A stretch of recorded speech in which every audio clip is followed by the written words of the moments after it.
ये है। जिस तरह से सीमांचल के लोगों को एक आस, एक तमन्ना कई सालों से थी कि हमारे महानंदा में एक ब्रिज बनता। उस ब्रिज को लेकर जिस तरह से यहाँ पे हमारे साथ मौजूद है बिहार प्रदेश अध्यक्ष एआईएमआईएम और अमौर विधानसभा से विधायक जनाब अख्तरुल ईमान साहब।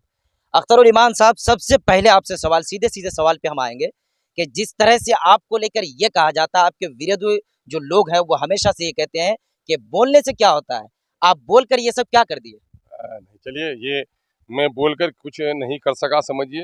ये तो अमोर पैसा की जनता का कमाल है कि उसने मुझ पर एहसान किया और मैंने उसके दर्द की आवाज़ लगाई है।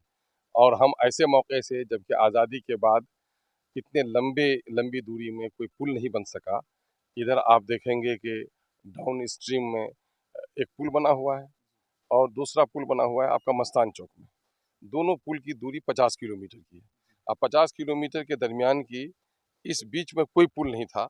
मैंने इसको पे दर पे हाउस में हुआ, वज़ीर को हुआ, डिपार्टमेंट को हुआ, मैंने गुजारिश भी की, दबाव भी डाला। तो अल्लाह का बड़ा शुक्र और एहसान है कि आज 30 पाए का 1113 मीटर लंबा पुल, जो इस इलाके में शायद इतना तवील पुल नहीं है, और जिसकी राशि है 207 करोड़ 75 लाख, उसको सैंक्शन किया बिहार गवर्नमेंट ने। हम इस मौके से बिहार के वज़ीर आला, नायब वज़ीर आला जो आरसीडी के पुल निगम के भी जिम्मेदार हैं, तो उसको हम मुबारकबाद देते हैं कि इन लोगों ने डेवलपमेंट के इस काम में सियासत नहीं करके इस इलाके के आवाम के दर्द को, इस इलाके के आवाम के जो टैक्स के पैसे हैं, समझिए, उसको अदा करने का काम किया है। हम उसको मुबारकबाद देते हैं। लेकिन सबसे ज़्यादा मुबारकबाद की मुस्तहिक अगर कोई है तो अमोर बैसाखी जनता है, जिसने इस खाकसार को मौका दिया अपनी आवाज़ उठाने का। जी। और मैं समझता हूँ कि इस पुल के तामीर से बिलखुसूस जहाँ कानकी के इलाके में, बरारो के इलाके में एक बिजनेस हब तैयार हो जाएगा, वहीं समझता हूँ मैं अमोर बैसा से, चूँकि ये रोड जो होगा, इस सड़क बनेगी तो उसमें साफ लिखा हुआ भी है कि एनएच से एसएच को जोड़ने के लिए, है ना, यहाँ से खाड़ी पुल होते हुए सीधे फकरटोली में जाकर के एसएच को जोड़ देगा।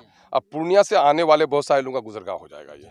तो इससे हमारा जो अमोर बैसा का इलाका है, वहाँ तालीमी, वहाँ समाजी, वहाँ आर्थिक, वहाँ सांस्कृतिक, तहजीबी, लसानी, अखलाकी, दीनी, इल्मी, इक़्तिसादी, मुआशी, तमाम तरह की बेहतरी वहाँ पर आएगी। और मैं समझता हूँ उससे हमारी नई नस्लों को बड़ा फ़ायदा होगा। इसलिए अब दुआ कीजिए कि सारा कुछ हो गया है। हम अनकरीब हम दावत देंगे और खुद ही आएंगे। वो नायब वज़ीर आला और वज़ीर आला से गुजारिश करेंगे कि वो यहाँ आएँ, और उसने जो इस योजना को सैंक्शन किया है वो कितनी बड़ी ज़रूरत थी, और उसके साथ ही इस तरह की ज़रूरत और भी है। कुट्टी गोला में पुल की ज़रूरत है। आगे चलिए वो भंकर द्वारी, खारूदा, खरखड़ी, बस्ता के इलाके में पुल की ज़रूरत है। और आप आगे चलकर और देखें तो कनकई में, मटियारी में है, निसंदरा में है। यहाँ हम लोग चाह रहे हैं कपड़िया बनगवा के पास, यहाँ पर भी हम लोग पुल का प्रपोजल दिए हुए हैं। इस तरह यहाँ इस किस्म के दर्जनों पुल की ज़रूरत है, जिसका हम लोग को मुतालबा है। और ये पुल हमारा टेंडर हो गया है। मैं समझता हूँ अक्टूबर में शिलान्यास करेंगे नायब वज़ीर आला और वज़ीर आला मिल करके, और उसके बाद हम लोग मुतालबा रखेंगे कि इस तरह के और जो दर्जन भर पुल हैं, अगर वो बना दिए जाएँ तो मैं समझता हूँ इस इलाके की तकदीर और तस्वीर बदल जाएगी और नई नस्लों में एक नया इनकलाब आएगा। अख्तरुल ईमान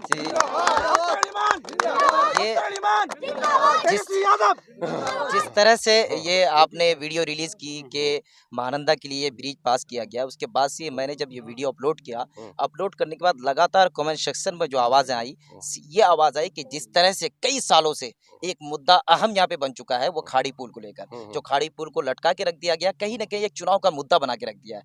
उस मामले को लेकर लगातार जो कमेंट सेक्शन में जो आवाज़ें आई, यही आवाज़ आई कि कहीं ऐसा ना हो कि महानंदा के अंदर जो ब्रिज को लेकर जो बात हो रही है, कहीं ऐसा तो अटक के नहीं रह जाएगा ब्रिज?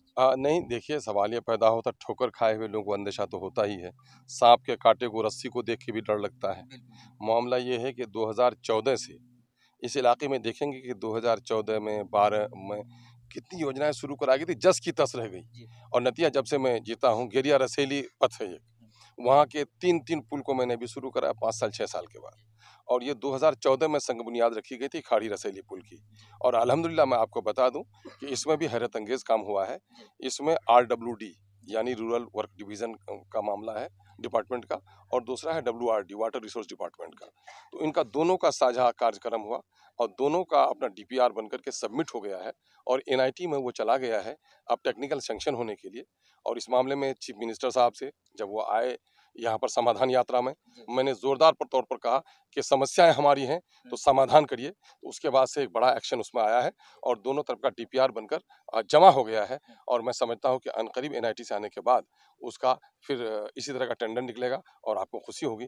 और मुझे जहाँ तक एक बात समझ लेनी चाहिए आपके दर्शकों को और आपके से जुड़े हुए लोगों को, मुझे लोगों ने MLA बनाया है और 2.5 साल की मुद्दत तकरीबन अभी पूरी हुई है। 2.5 साल का वक्त मेरे पास है। इंशाअल्लाह मैं तो वादा कुछ नहीं किया, मैंने वादा किया था कि अल्लाह ने मौका दिया तो मैं फ़र्ज़ निभाऊंगा।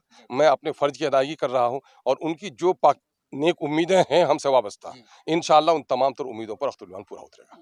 जी, ये थे जनाब अख्तरुल ईमान साहब, जो ब्रिज को लेकर सारे खुलासाएं सामने आई। जिस तरह से हमारे कमेंट सेक्शन में आके लोग ये कह रहे थे, वो सारी चीज़ें जनाब अख्तर साहब आपके सामने रख दिए। बाकी मिलते हैं नेक्स्ट वीडियो में, जब तक के लिए इजाज़त।